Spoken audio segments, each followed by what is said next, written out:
What's up, YouTube? This is Too Raw for TV. All right, so shout out Dreamers Pro.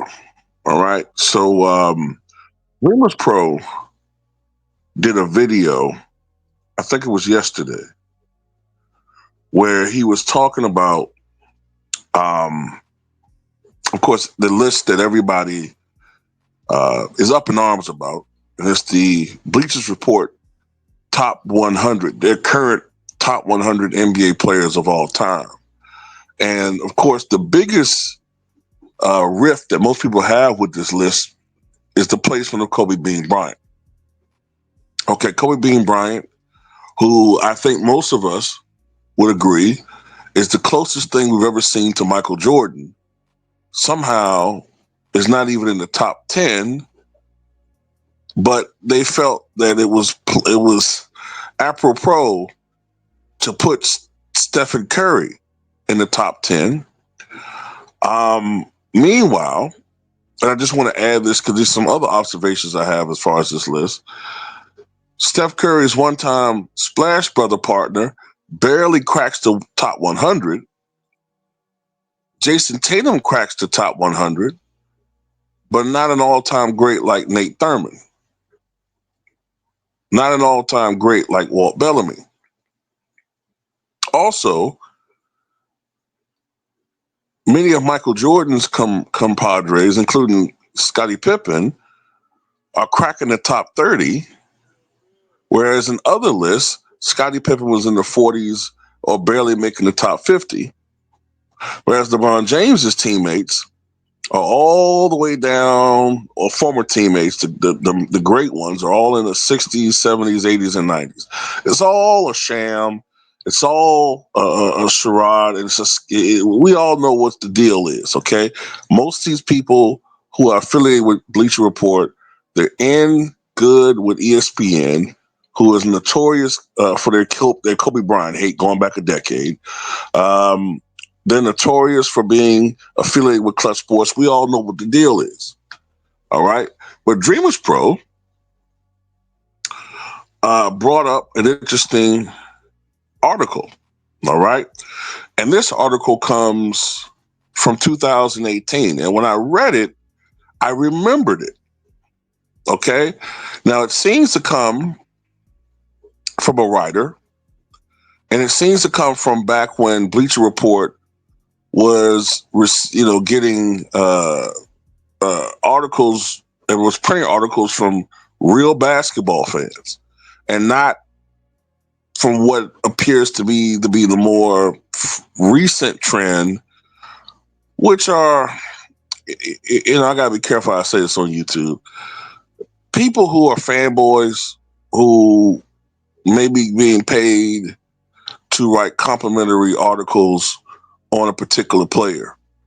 Whereas before, you were getting a more unbiased and objective, opinion from people who are maybe even saying things about players who they don't particularly care for. If you look at this particular article, it is from July of 2018, and I believe the article is titled Kobe Bryant from Bleacher Report, the top player of the decade. And they're talking about, I believe, the decade of the 2000s, okay?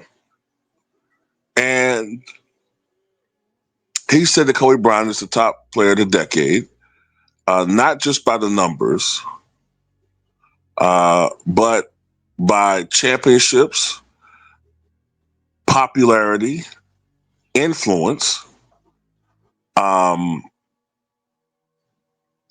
what Kobe Bryant has contributed to the culture, and his skill set. He complimented his skill set in particular, which is something that is so interesting because just a few years ago, I heard Kobe Bryant being described as perhaps the most skilled basketball player that we've ever seen.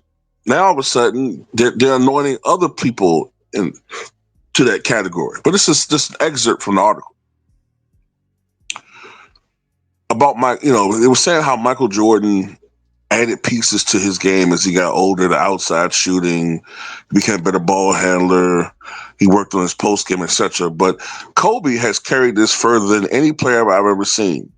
He's not only perfected Jordan's Cobra-like drive and strike dribbling style and turnaround fadeaway, he's added Magic's junior skyhook, Mikhail and Hakeem's up and under move, George Gervin's finger roll, Tim Hardaway's crossover, Tim Duncan's bank shot, Reggie Miller's flailing leg three-point form, much to many defenders' chagrin, and Clyde Drexler's hand-switching spin move.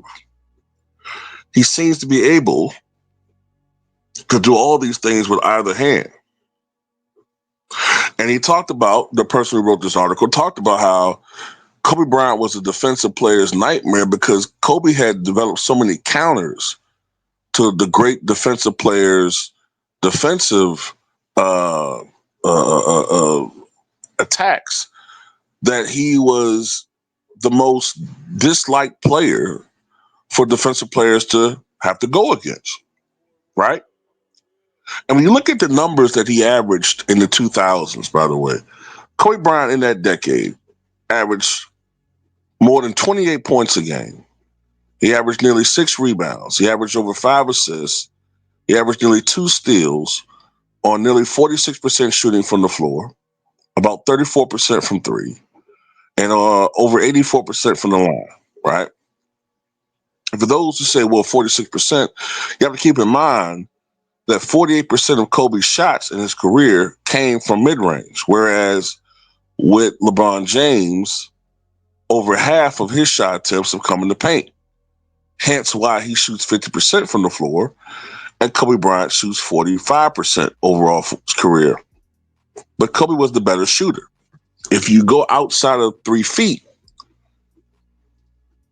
Kobe Bryant was, by the percentages, the better shooter of the two. Because outside of 3 feet from the rim, LeBron's field goal percentage plummets to 37%, while Kobe goes down to 40%. You see what I'm saying? That's why you almost will never see LeBron James take a jump shot down the stretch of a game. He doesn't want any part of that, and he also doesn't want any part of going to the line. Even though LeBron James is a 74% career free throw shooter, in the fourth quarter, he's a 64% career free throw shooter. That's part of what they don't want you to know or remember. Kobe Bryant is also one of just 6 players in the history of the NBA to score more than 20,000 points in a decade. Now, when I say a decade, I don't mean a 10-year period. I mean an actual decade. During the 2000s, Kobe Bryant scored 21,065 points. That's 6 all time, behind only Wilt Chamberlain, Oscar Robertson, Kareem Abdul-Jabbar, Alex English, and Karl Malone. Kobe's the only other guy to do it, one of 6. And no, LeBron James, for all of his points, never scored 20,000 points in an actual decade.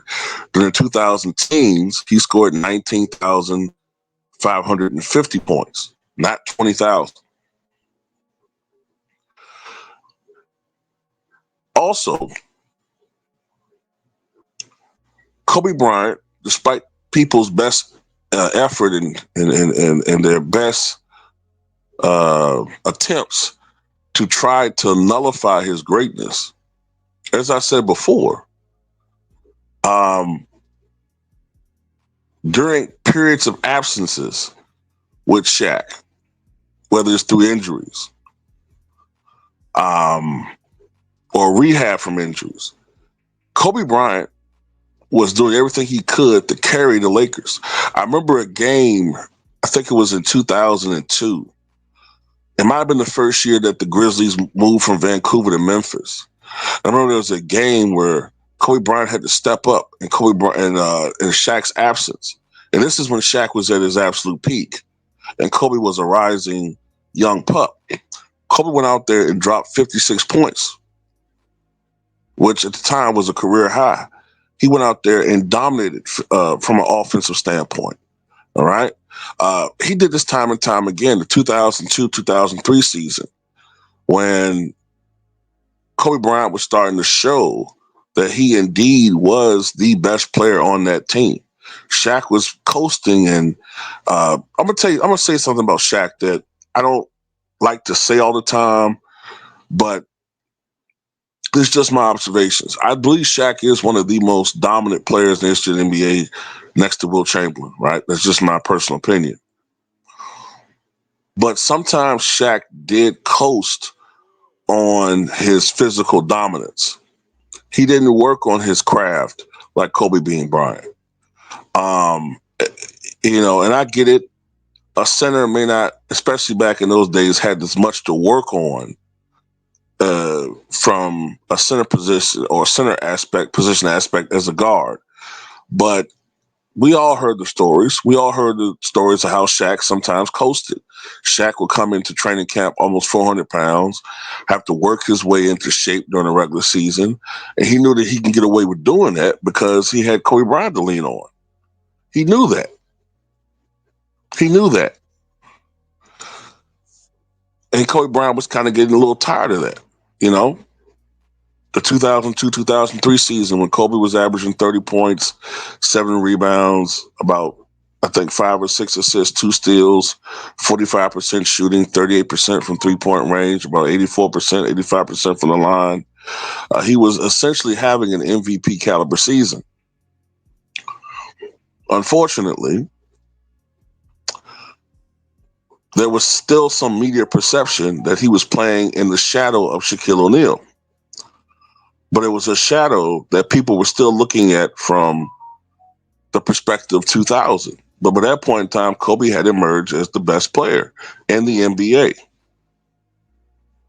Although, because of situations that had been going on at that time with Colorado, the league was essentially punishing him.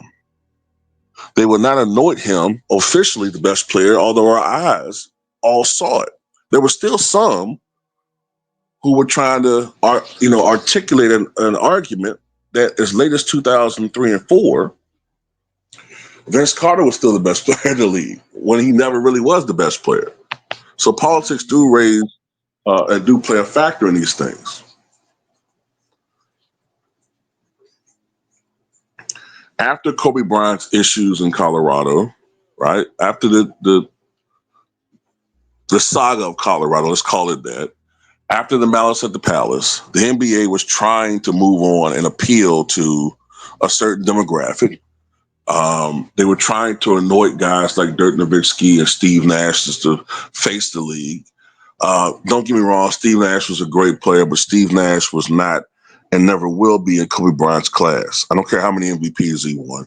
Neither was he in Shaq's class. As far as I'm concerned, Steve Nash stole one of Kobe's MVPs and one of Shaq's MVPs. Okay. Kobe Bryant came back with a different team away from Shaq, went to 3 straight NBA finals and winning back to back. And for the life of me, I have no idea how anyone can rank Steph Curry ahead of Kobe Bryant. I don't get it. Yes, Steph Curry is one of the great shooters that we've ever seen. But when his shot is not falling, right? When Steph Curry's shot is not falling, exactly how is he affecting the game on a dominant level when he's not contributing offensively? He's an average passer by today's standards, right? He's an average rebounder. He's not a great facilitator. He's not a great floor general. I'm not saying he's bad, but he's not great. And he's not a great defender. In Game 7 of the 2010 NBA Finals, even though Kobe Bryant only shot 6 for 24 from the floor, he was also still able to dominate the game in many ways because he led the team in rebounds with 15, right? And if you remember that game, if you actually watched the game and not just listened to rhetoric from Nimrods, you remember he played A-plus defense on none other than Ray Allen, right? The same Ray Allen who saved LeBron James's ass 3 years later and stymied him into a 3 for 13 performance in that game, which was just enough to help the Lakers secure, if I remember correctly, an 83-79 victory and their last real championship. So at the end of the day, you ask me, how could this phenomenal athlete, the one who was getting serious discussions back in 2010, 2011, as if, this guy may actually be the one to supersede Michael Jordan as the GOAT. These were real discussions.